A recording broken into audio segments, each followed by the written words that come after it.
Hey guys, welcome back for another Full Joy Mom video. It's a little bit of a different temperature than in the last video, but nonetheless today we are going to talk about how to set your homeschool day up so that it goes as smooth as possible, right? So that you are accomplishing what you want to accomplish within your day. Where do you fit all your different subjects? How do you make it happen? So stay tuned. You're watching Full Joy Mom.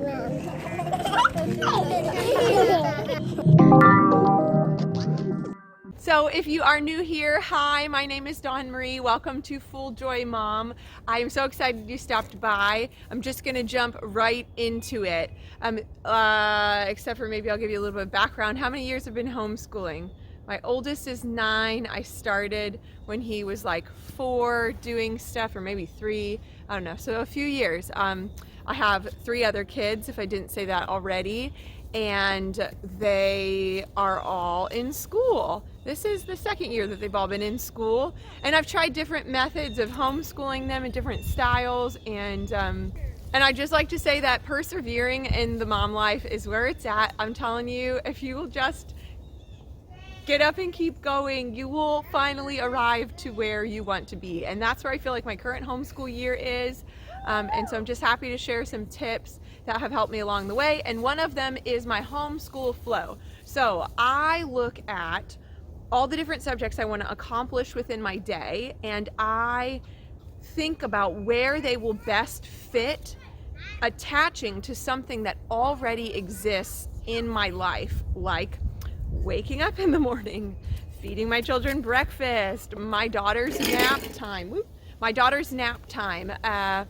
bedtime routine, different things that already exist that are definitely going to happen in my day, and then I plug my subjects in there. So for example, we get math out of the way quickly. Most of the kids in my house, that isn't their favorite subject, and we use Matthew C, which I absolutely love because we're not trying to have more fluff than we need, and we like the way that they explain things. So that's what works for us, and we do it first thing in the morning, either right before or right after breakfast. I just have it in my head, we're gonna do math. They all know what to expect. Math gets done first thing in the morning. We do a Bible reading time, which right now, I just finished up a podcast with the kids I absolutely loved. I will stick like a description below because my mind, let me think.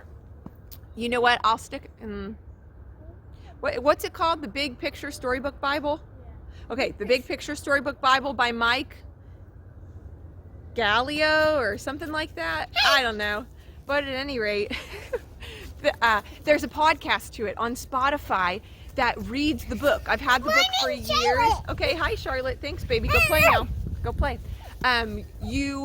25 different podcasts, goes through the whole Bible. I love how it's laid out. I didn't have to be the reader, which I'm really appreciating taking the break on that. And I do it with breakfast or lunch, depending on which is going smoother and which happens. I have in my mind when they're all eating, I'm going to click play on there. Even if I'm wanting to be eating, I eat before or after or whatever, I pause. It's like 3 to 5 minutes and great pictures.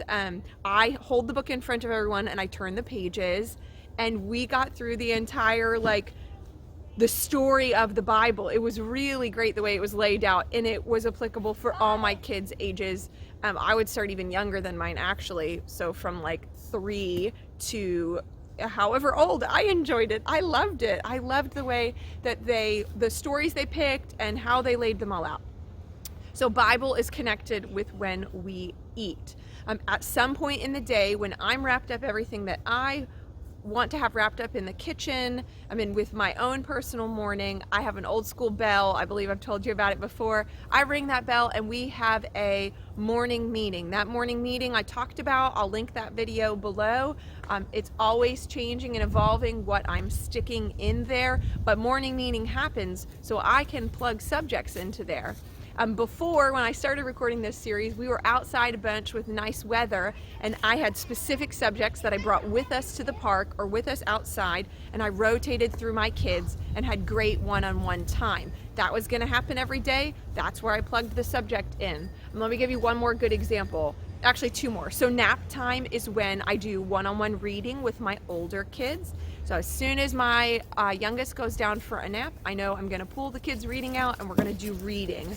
Nighttime routine just switched. We now do history and a read aloud at night. We're going through a series and we do both of those things at night. So after dinner is wrapped up and whatever happens after dinner, when it's about an hour before bedtime, I go, all right, it's time for history. And it's time to do our whatever our read aloud is. So it just the flow has worked so beautifully, and the flow has changed multiple times. I think something about seasons is so lovely in that you can flow with them and, you know, use them to your advantage and work with them, don't work against them. So, you know, in the summertime, I got a lot of free time as a mom in the evenings when my husband would be outside working on projects and my kids were playing outside and he could easily keep an eye on them. I had a lot of things for myself that I knew I was going to accomplish in the evening after dinner. Now that is not the case at all. Oh my goodness, we're like in the house, it's dark by 5:30, and so I've stuck school there. Like, school does not have to be, and for me it takes way more effort and it is way more of a push and a struggle to get it done when I make school be, you know, okay, 9 in the morning or 8 in the morning or whatever, we start and we sit down, we do the school, we do all the school. And when I've shoved as much as I can into your little brains and you're aggravating me because you can't sit still any longer, we'll take a break and then we'll come back to it because we must get through school so that I can be done and I can feel this sense of relief. That did not work for me I've tried that for a while and it did not work. For me, I have this confidence that the things are going to get done. You know, if we miss a nap time once or twice and reading doesn't happen on a day or two, because that's when it typically is and it gets goofed up, that's okay, it doesn't matter, we'll make it up later. Or if 10 days in a row nap time isn't working, I just adjust what it is that I'm doing. I'm constantly fluid, you know, it's a flow, a river flowing. What is coming your direction? What turns are coming? What do you need to navigate through? And just really being flexible with it all. So enough said, you get the point. Sit down and look at what already exists in your life, what's definitely going to happen.